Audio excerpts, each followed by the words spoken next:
ಹಾಸನ ಲೋಕಸಭಾ ಕ್ಷೇತ್ರದಿಂದ Prajwal Revanna ಸ್ಪರ್ಧಿಸೋದು confirm.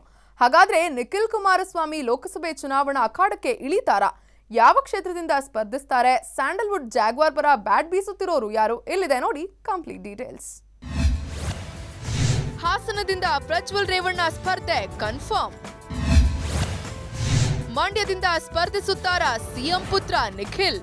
S, Hassan Lok Sabha ಕ್ಷೇತ್ರದಿಂದ Prajwal Revanna ಕಣಕ್ಕಿಳಿಯೋದು confirm. ನಿನ್ನೆಯಷ್ಟೇ ಮಾಜಿ ಪ್ರಧಾನಿ ಎಚ್.ಡಿ. ದೇವೇಗೌಡ ಪ್ರಜ್ವಲ್ ರೇವಣ್ಣ ಸ್ಪರ್ಧೆ ಬಗ್ಗೆ ಅಂತಿಮಗೊಳಿಸಲಾಗಿದೆ ಅಂತ ಹೇಳಿದ್ರು. ಇದೀಗ ಸಿಎಂ ಎಚ್.ಡಿ.ಕೆ ಪುತ್ರ ನಿಖಿಲ್ ಕುಮಾರಸ್ವಾಮಿ ಸರದಿ. ಚಿತ್ರರಂಗದಲ್ಲಿ ಮಿಂಚುತ್ತಿರುವ ನಿಖಿಲ್ ಕುಮಾರಸ್ವಾಮಿ ಲೋಕಸಭಾ ಅಖಾಡಕ್ಕೆ ಧುಮುಕುತ್ತಾರಾ? ಯಾವ ಕ್ಷೇತ್ರದಿಂದ ಅದೃಷ್ಟ ಪರೀಕ್ಷೆಗೆ ಇಳಿಯುತ್ತಾರೆ ಎಂಬಿತ್ಯಾದಿ ಪ್ರಶ್ನೆಗಳು ಕೇಳಿ ಬರ್ತಾ ಇವೆ. ಇದೀಗ ನಿಖಿಲ್ ಕುಮಾರಸ್ವಾಮಿ ಪರ ಮಂಡ್ಯ ಜೆಡಿಎಸ್ ಜಿಲ್ಲಾ ಪಂಚಾಯಿತಿ ಸದಸ್ಯರು ಬ್ಯಾಟ್ ಬೀಸಿದ್ದಾರೆ.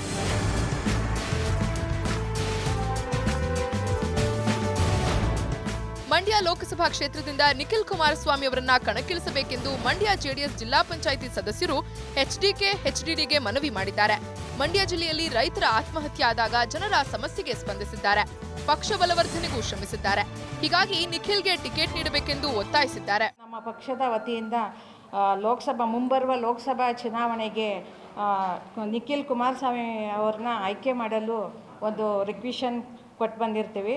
ಎಲ್ಲ ಸರ್ವ ಸದಸ್ಯರು ಮತ್ತು ಸ್ಥಾಯಿ ಸಮಿತಿ ಅಧ್ಯಕ್ಷರು ಉಪಾಧ್ಯಕ್ಷರು ಎಲ್ಲ ಒಪ್ಪಿ ನಾವು ಈ ನಿರ್ಧಾರಕ್ಕೆ ಕೊಟ್ಟು ಬಂದಿದ್ದೀವಿ. ಈ ಕುರಿತು ಟಿವಿ5 ಜೊತೆ ಎಕ್ಸ್ಕ್ಲೂಸಿವ್ ಆಗಿ ಮಾತನಾಡಿದ ನಿಖಿಲ್ ಕುಮಾರಸ್ವಾಮಿ, ಮಂಡ್ಯದಿಂದ ಲೋಕಸಭೆ ಸ್ಪರ್ಧೆ ವಿಚಾರ ದೊಡ್ಡವರಿಗೆ ಬಿಟ್ಟಿದ್ದು. ನಾನು ನನ್ನ ಪಕ್ಷಕ್ಕಾಗಿ ದುಡಿಯಬೇಕೆಂಬ ಆಸೆ ಇದೆ ಅಂತ ಹೇಳಿದ್ರು. ಪರೋಕ್ಷವಾಗಿ ಚುನಾವಣೆಯಲ್ಲಿ ಸ್ಪರ್ಧಿಸುವ ಇಂಗಿತ ವ್ಯಕ್ತಪಡಿಸಿದ್ರು. ಏನೇ ಕಷ್ಟ ಸುಖ ಅಂದ್ರೂ ನಾನು ಸ್ಪಂದಿಸಬೇಕು ಅಂತ ನಾನು ಇವತ್ತೇನು ಸುಮಾರು ತಿಂಗಳುಗಳಿಂದ ವರ್ಷಗಳಿಂದ ಇವತ್ತು ದುಡಿಮೆ ಮಾಡ್ಕೊಂಡ್ ಬರ್ತಾ ಇದ್ದೀನಿ ಒಬ್ಬ ಕಾರ್ಯಕರ್ತನಾಗಿ. ಸೊ ನನಗೆ ಮಂಡ್ಯ ಒಂದೇ ಅಲ್ಲ, ಇವತ್ತು ಚಿಕ್ಕಬಳ್ಳಾಪುರ ಇರ್ಬೋದು, ತುಮಕೂರು ಇರ್ಬೋದು, ಹಲವಾರು ಕಡೆ ಇವತ್ತು ನಾನು ಓಡಾಡಿ ನನ್ನ ಪಕ್ಷದ ಪರವಾಗಿ ಇವತ್ತು ಹೆಚ್ಚಿನ ಸ್ಥಾನಗಳನ್ನ ಗೆಲ್ಸೋ ಒಂದು ಜವಾಬ್ದಾರಿ ಇದೆ. ಸೊ ಆ ನಿಟ್ಟಿನಲ್ಲಿ ಯೋಚನೆ ಮಾಡ್ತಾ ಇದ್ದೀನಿ. ಮಂಡ್ಯದ ವಿಚಾರ ದೊಡ್ಡವ್ರಿಗೆ ಬಿಟ್ಟಿದ್ದು, ನಮ್ಮ ಕಾರ್ಯಕರ್ತರಿಗೆ ಬಿಟ್ಟಿದ್ದು.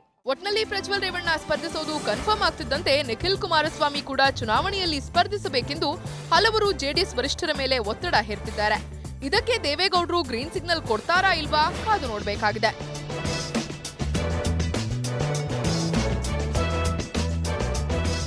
Bureau report ಟಿವಿ5.